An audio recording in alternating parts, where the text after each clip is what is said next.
Okay, buttercups, let's talk about Paris. You know, City of Love, amazing croissants, and that big pointy thing called the Eiffel Tower.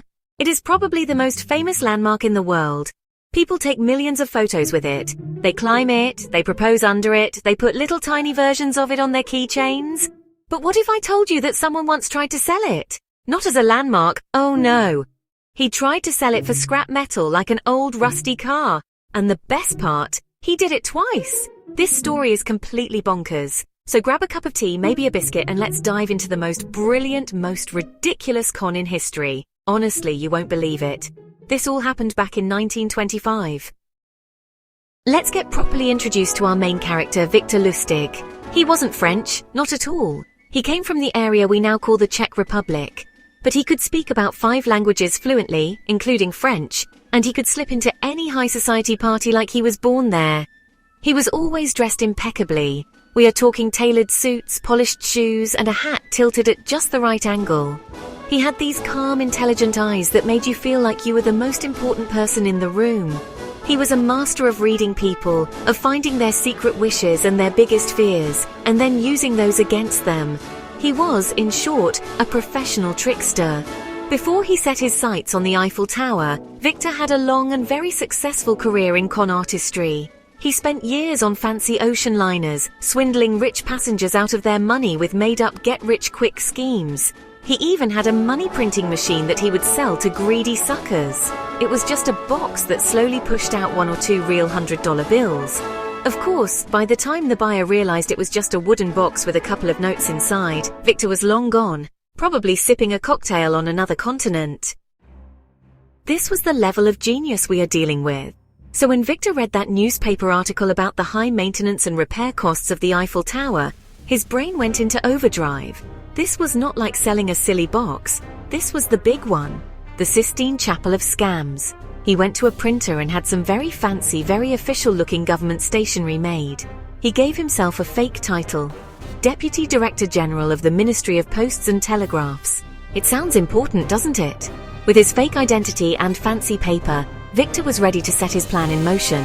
He drew up a list of the top 5 scrap dealers in the city and sent each of them a very serious-looking letter, inviting them to a confidential meeting at one of Paris's most exclusive hotels. The 5 scrap metal dealers arrived at the luxurious Hotel de Crillon, one by one, feeling very important. They were met by the charming Deputy Director General Victor Lustig in a lavish suite. He was calm, professional, and had an air of authority that was completely convincing. He started by telling them how much the government trusted their discretion. He said the matter he was about to discuss was a state secret. He explained that the government had made a very difficult decision.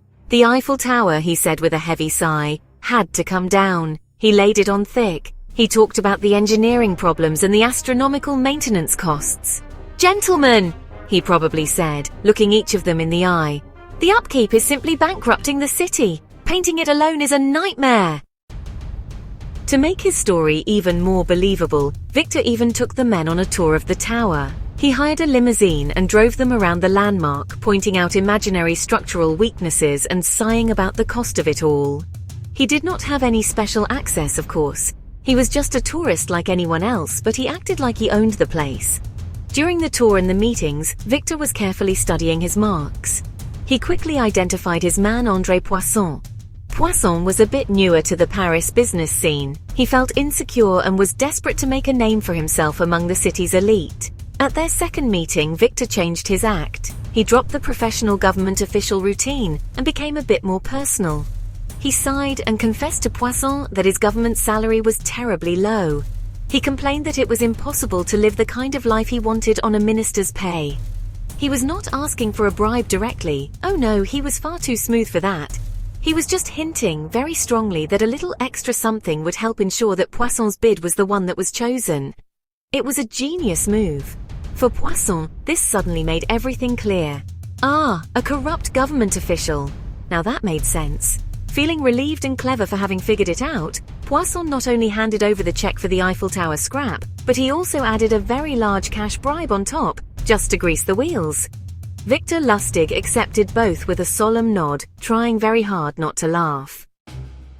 With a suitcase full of cash, Victor Lustig did not stick around to see the look on Poisson's face. He and his American secretary, a man named Dan Collins, were on the first train out of Paris. They headed straight for Vienna, where they checked into a fancy hotel and lived like kings. They probably ordered the most expensive things on the menu and laughed themselves silly thinking about poor André Poisson. Can you imagine the conversation? Did you see his face when he gave me the bribe? He actually thought he was buying the Eiffel Tower. Back in Paris, André Poisson waited and waited. He had the contract, he had paid the money, but he heard nothing from the Ministry of Posts and Telegraphs. Days turned into a week. He started to get a bit nervous. He tried calling the ministry, but of course no one there had ever heard of a Deputy Director General Lustig. The truth slowly began to dawn on him like a horrible cold sunrise. He had not bought the Eiffel Tower. He had been conned, he had lost a fortune, and even worse, he had been made to look like a complete and utter fool. Now here is the funny part. What would you do if you were Poisson? You would go to the police, right? But Poisson did nothing. He said not a single word. Why? Because he was too embarrassed. How could he, a savvy businessman, admit to the world that he had tried to buy the Eiffel Tower from a man he met in a hotel? This silence was exactly what Victor had counted on. He knew that the shame of the victim is a con artist's best friend. After a few months of living the high life in Vienna, Victor Lustig got bored. The money was great, but the thrill was gone. And he noticed something interesting. Despite his constant scanning of the international press, there was absolutely no mention of his incredible Eiffel Tower con.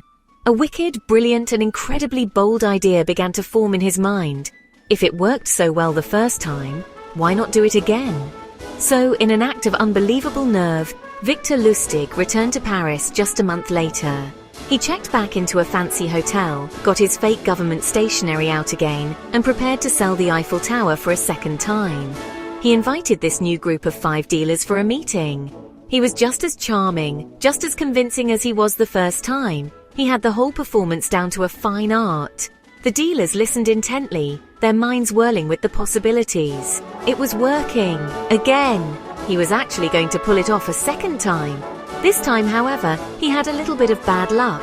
One of the dealers in this new group was a bit sharper than the last lot. Before handing over any money, this dealer decided to check with the authorities.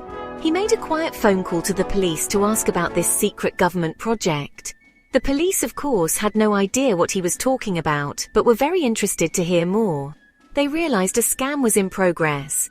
But before they could get to the hotel to catch him, someone must have tipped Victor off. He smelled trouble, grabbed his suitcase, and fled the city just in time. But this time without any money. Thank you for watching.